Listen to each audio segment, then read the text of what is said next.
Kalau teman-teman cari tahu, ternyata 8% dari 7 juta orang yang lulus sarjana menganggur.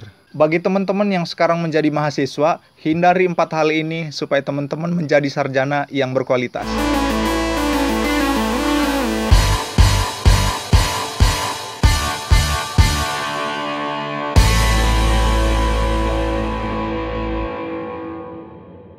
Saya Jelani. Di video ini saya akan mengajak teman-teman menghindari 4 hal ini supaya teman-teman tidak menjadi sarjana yang sia-sia dan tidak menjadi sarjana yang gak dibutuhin oleh orang lain. Gak usah berlama-lama, langsung cek. Hal yang pertama yang harus dijauhi adalah rebahan. Ya mungkin karena gara-gara rebahan teman-teman mengabaikan intelektualitas sehingga intelektualitas teman-teman rendah. Jadi poin yang pertama sebetulnya intelektualitas yang rendah. Artinya pemahaman terhadap ilmu pengetahuan itu rendah. Jadi jangan sampai teman-teman masuk fakultas hukum tapi tidak tahu apa namanya equality before the law. Mahasiswa fakultas ekonomi tapi miskin dalam memahami konsep ekonomi makro atau ekonomi mikro. Mahasiswa fakultas sosial tidak memahami konsep-konsep sosial. Fakultas agama tidak memahami konsep-konsep ketuhanan. Sekarang saya tanya nih, sejauh mana teman-teman menguasai ilmu yang sedang teman-teman pelajari hari ini? Apakah sudah pro, atau menengah, atau bahkan tidak sama sekali? Yang kedua adalah tidak mempunyai keterampilan. Hari ini mungkin Microsoft akan jadi perusahaan yang kecil kalau misalkan penemunya sendiri, Bill Gates, tidak mempunyai skill. Begitupun Mark Zuckerberg yang tidak akan mengembangkan Facebook kalau tidak mempunyai skill. Bayangkan saja, Facebook sekarang mengakuisisi WhatsApp dan Instagram. WhatsApp from Facebook, Instagram from Facebook. Jack Ma tidak akan membesarkan nama Alibaba Group kalau misalkan beliau tidak mempunyai skill. Perusahaan otomotif yang sekarang luar biasa di Indonesia, Honda, kalau misalkan tidak ada skill dari Soichiro Honda, maka tidak ada Honda yang begitu besar sekarang ini. Nah, coba teman-teman tanyain ke diri teman-teman sendiri, kira-kira skill apakah yang teman-teman kuasai? Desain kah? Jago public speaking, jago administrasi, jago debat, jago marketing, jago programming, jago managing, jago stalking, melukis, jago main musik, jago olahraga, dan masih banyak yang lainnya. Kalau masih ragu, coba tanyakan ke diri teman-teman sendiri, gua jago apa sih? Sebelum poin ketiga, subrek dulu. Nah, ketiga itu males aktif di organisasi. Nah, ini parah sih.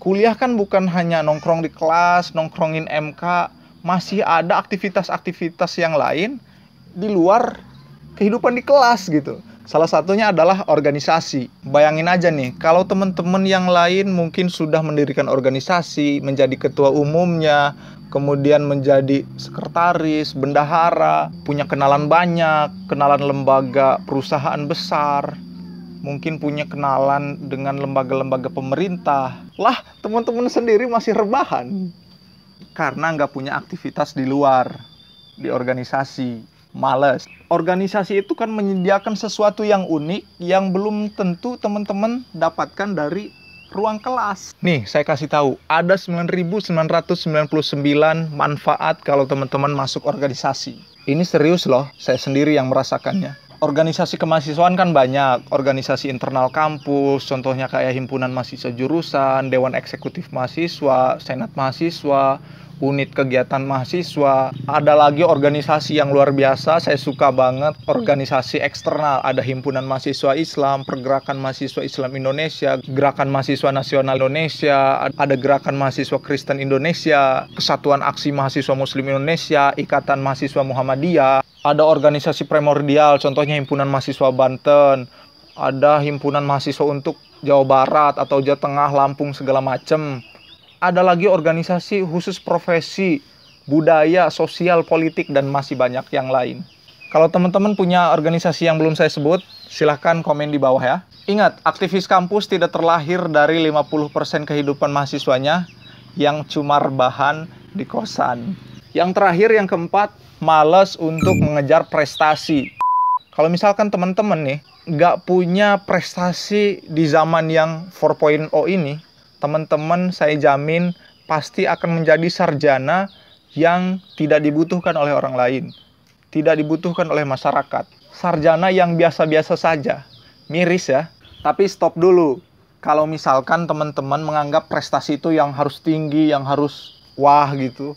Coba teman-teman mulai menyusun target prestasi itu dari yang kira-kira teman-teman terjangkau dulu lah. Misalnya di bidang akademik teman-teman punya IP yang harus 3,7 misalkan, atau 3,5 lah gitu, atau 4 gitu kan. Skill dan keterampilannya misalkan teman-teman udah jago aplikasi desain, aplikasi editing. Kalau misalkan di organisasi teman-teman misalkan nih jadi ketua pelaksana ya kan, jadi ketua umum, bendahara umum, sekretaris umum, itu kan prestasi yang luar biasa. Kalau video ini bermanfaat silahkan share ke teman, ke gebetan, ke pacar, ke mantan, ke yang lain deh, dan tentunya ke mahasiswa Indonesia. Mau tahu video-video saya yang lain, silahkan cek di kolom deskripsi.